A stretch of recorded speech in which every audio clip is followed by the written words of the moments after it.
Assalamualaikum Sobat Pemultan.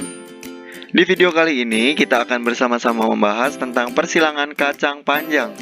Video ini dibuat oleh kelompok 4. Kacang panjang atau Vigna sinensis linnaeus merupakan tanaman semak, menjalar, semusim dengan tinggi kurang lebih 2,5 meter. Kacang panjang merupakan tanaman menyerbuk sendiri. Hal ini sangat dipengaruhi oleh struktur bunga dan sifat pecahnya anter dari bunga kacang panjang. Bunga kacang panjang termasuk bunga sempurna atau hermaprodit karena memiliki alat reproduksi betina dan jantan dalam satu bunga yang sama. Bunga kacang panjang juga termasuk bunga lengkap karena memiliki mahkota, kelopak, putik, dan benang sari dalam satu bunga. Tipe bunga yang sempurna dan penyerbukan yang bersifat kleistogami menyebabkan terjadinya penyerbukan sendiri pada tanaman kacang panjang. Dalam melakukan persilangan kacang panjang, terdapat alat dan bahan yang perlu dipersiapkan. Untuk alat, terdapat pinset yang digunakan untuk melakukan kastrasi dan emaskulasi saat akan persilangan. Kemudian ada label dan spidol permanen digunakan dalam kegiatan pelabelan. Label berisi tetua betina, tetua jantan, dan waktu persilangan. Berikutnya ada solatip, digunakan untuk melakukan isolasi setelah polinasi dilakukan. Dan berikutnya ada gunting, digunakan untuk kastrasi dan memotong solatip untuk isolasi. Untuk bahan yang perlu dipersiapkan, terdapat bunga tetua betina. Bunga tetua betina yang digunakan persilangan adalah bunga yang akan mekar keesokan harinya. Bunga yang terlalu muda dapat menyebabkan kegagalan persilangan karena stigma belum reseptif. Sedangkan menggunakan bunga yang sudah mekar menyebabkan kegagalan persilangan karena sudah terjadi selfing. Kemudian, bahan yang perlu dipersiapkan lagi adalah bunga tetua jantan. Bunga tetua jantan yang digunakan persilangan adalah bunga yang sedang mekar di hari yang sama dengan polinasi.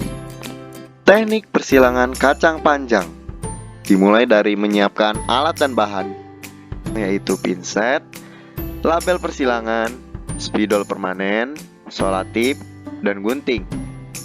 Bahan yang harus disiapkan untuk persilangan kacang panjang adalah bunga untuk tetua betina dan bunga untuk tetua jantan. Setelah alat dan bahan telah siap, selanjutnya kita masuk pada tahapan kastrasi. Kastrasi dilakukan pada sore hari. Pilih bunga yang akan dikastrasi, yaitu bunga yang masih kuncup atau belum mekar. Kegiatan kastrasi dan emaskulasi pada persilangan kacang panjang dilakukan dengan hati-hati menggunakan pinset untuk disisakan hanya bagian putik dari bunga tetua betina saja. Bunga yang telah diemaskulasi dilakukan penutupan dengan kertas atau sungkup. Pada saat yang bersamaan, dilakukan juga penutupan bunga yang akan digunakan sebagai induk jantan. Selanjutnya polinasi. Kegiatan menempelkan polen ke kepala putik. Polinasi pada persilangan kacang panjang dilakukan dengan menempelkan kotak sari bunga tetua jantan ke stigma bunga tetua betina. Dengan penempelan ini, diharapkan polen dari bunga tetua jantan akan menempel pada stigma bunga tetua betina. Waktu polinasi kacang panjang yang paling baik adalah pada pagi hari, yaitu sekitar pukul 6 pagi sampai 8 pagi. Bunga yang telah dipolinasi dilakukan pembungkusan.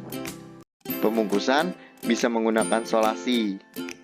Tujuan dari pembungkusan ini adalah untuk menjaga putik dari gangguan air, angin, dan polen tanaman lain.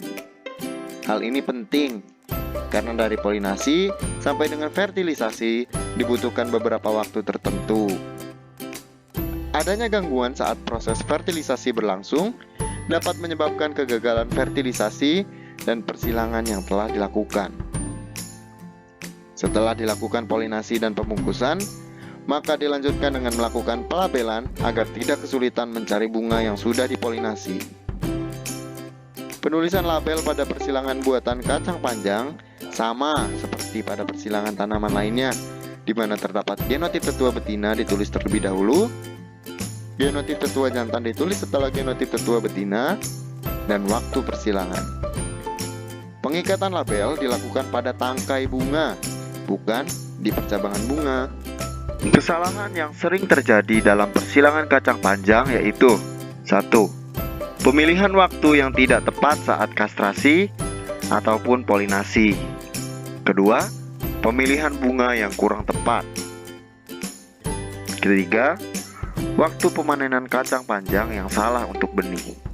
Seharusnya ditunggu hingga berwarna kecoklatan. Demikian video tentang persilangan kacang panjang dari kelompok 4. Selamat mencoba. Terima kasih. Wassalamualaikum warahmatullahi wabarakatuh.